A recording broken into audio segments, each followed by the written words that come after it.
dan salam sejahtera. Saya Haji Bujang bin Haji Abdul Majid, Timbalan Pengurusi Majlis Beransibu. Terlebih dahulu, saya ingin mengucapkan terima kasih kerana sudi menyebut saya untuk berkongsi sedikit sebanyak mengenai minat saya untuk membaca sempena dengan program Jom Membaca 2021. Saya ingin mengucapkan syabas kepada pihak Pustaka Negeri Sarawak kerana mencetuskan inisiatif yang amat baik dan mampu memberikan impak serta kesan positif kepada komuniti luar, khususnya di kalangan komuniti di Sibu.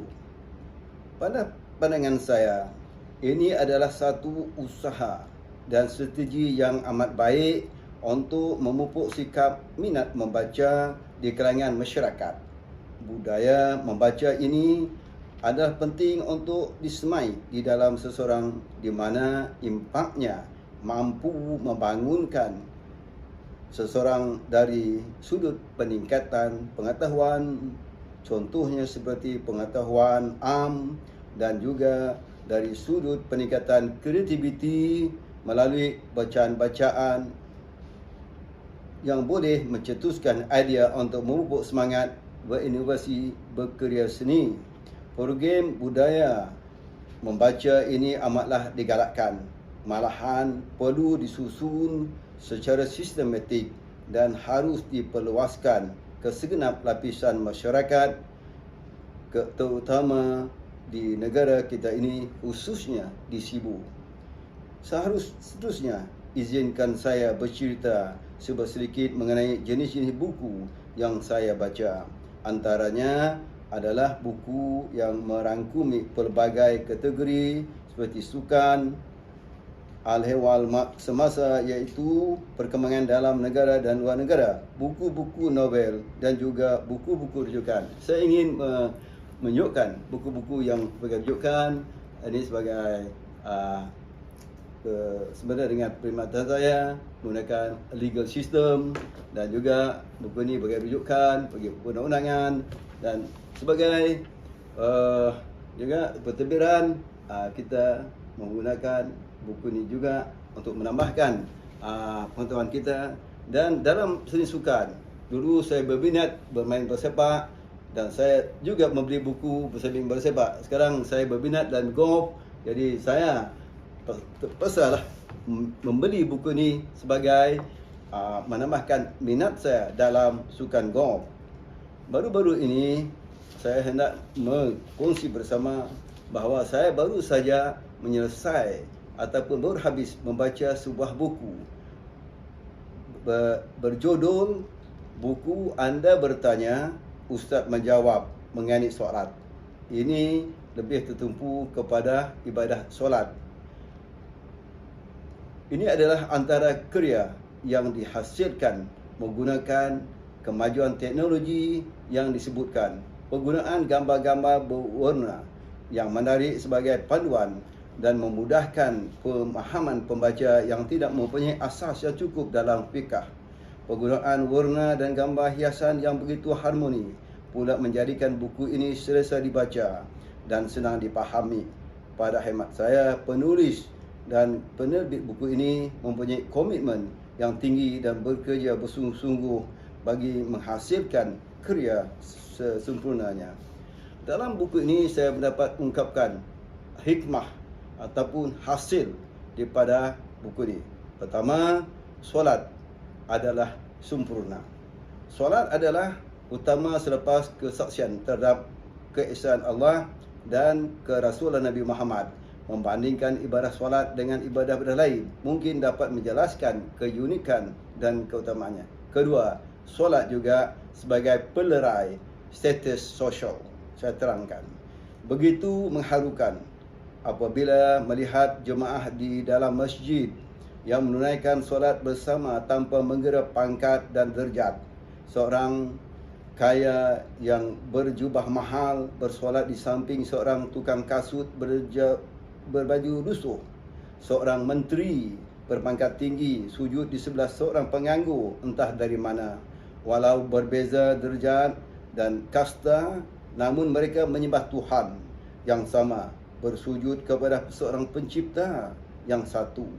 Menakjubkan bagaimana ibadah solat ini merungkaikan segala ikatan egoisme dan meleraikan tembok materialista yang memisahkan seorang manusia dengan manusia lain.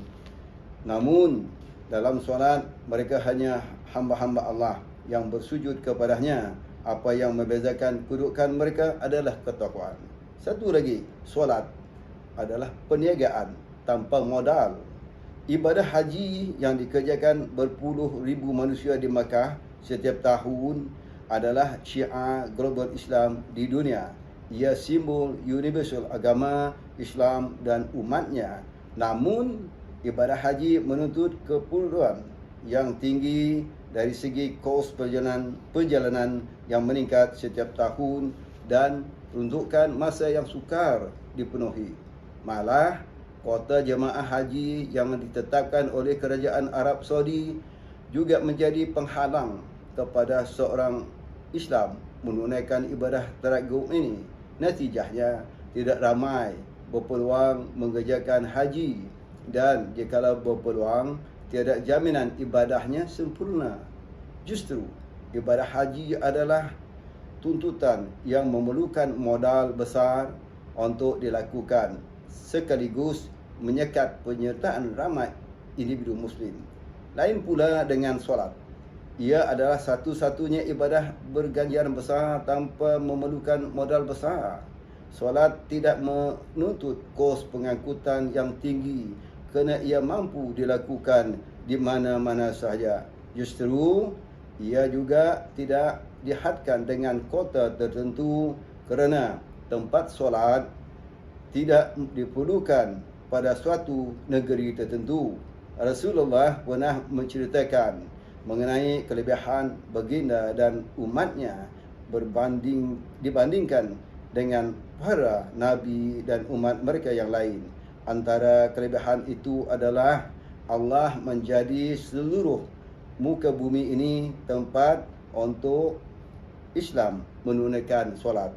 Akhir sekali, solat juga hikmah, meningkatkan perasaan ubudiyah terhadap Allah kerana kesibukan kita dengan urusan dan tanggungjawab dunia kadang-kadang menjadi kita alfa siapa diri kita yang sebenarnya. Bersolat mengingatkan kita akan kedudukan kita sebagai hamba kepada pencipta kita, iaitu Allah. Saya ingin mengungkitkan beberapa soalan yang menarik dari segi teknikal untuk memantapkan ibadah solat kita. Satu, ketika sedang solat, tiba-tiba anak lelaki yang masih kecil duduk di atas sejadah. Apakah boleh saya menolaknya bagi membolehkan saya sujud? Dua, bagaimana sekiranya seorang itu sujud di atas permukaan yang kasar ataupun panas, lalu dia mengangkat kembali dahinya dan kemudian meletakkannya kembali? Ketiga, ataupun yang terakhir, ketika bersolat, jemaah di sebelah saya memakai serban yang panjang ekornya. Apabila sujud, ekor serbannya jatuh ke tempat sujud saya sehingga saya terpaksa sujud di atas serbannya. Adakah sujud saya sah? Untuk mengetahui jawapannya, kita boleh beli buku tersebut untuk mendapat jawapan yang tegas. Jadi sebelum saya menghabiskan sesi kita pada hari ini, saya selaku Timbalan Pengerusi Majlis Perbualan Sibu dan juga selaku Wakil Majlis ingin merakamkan perniagaan dan setinggi-tinggi terima kasih kepada Pustaka Negeri Sarawak kerana telah menjemput saya dan juga melaksanakan inisiatif yang sempurna ini. Dengan ini, saya mengharapkan agar kempen Jom Membaca 201 mendapat sambutan yang tinggi supaya dapat diteruskan tahun-tahun yang akan datang. Tema pada tahun ini ialah membaca itu terapi. Selamat disemarakkan program Jom Baca Bersama untuk 10 minit pada 22 April 2021 bermula jam 11 pagi hingga 11 pagi di mana jua anda berada di masa negara sedang dalam tempoh perintah kawalan pergerakan bersyarat. Bersamalah kita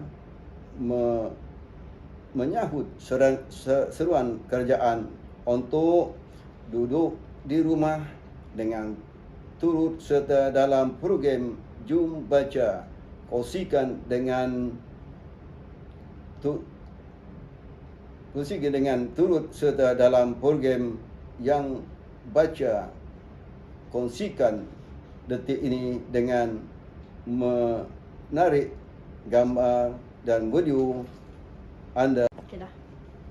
Hashtag Jom Baca Sarawak 2021, hashtag Malaysia Membaca, hashtag Sarawak Membaca, hashtag Baca Buku Jadikan membaca gaya wawasan.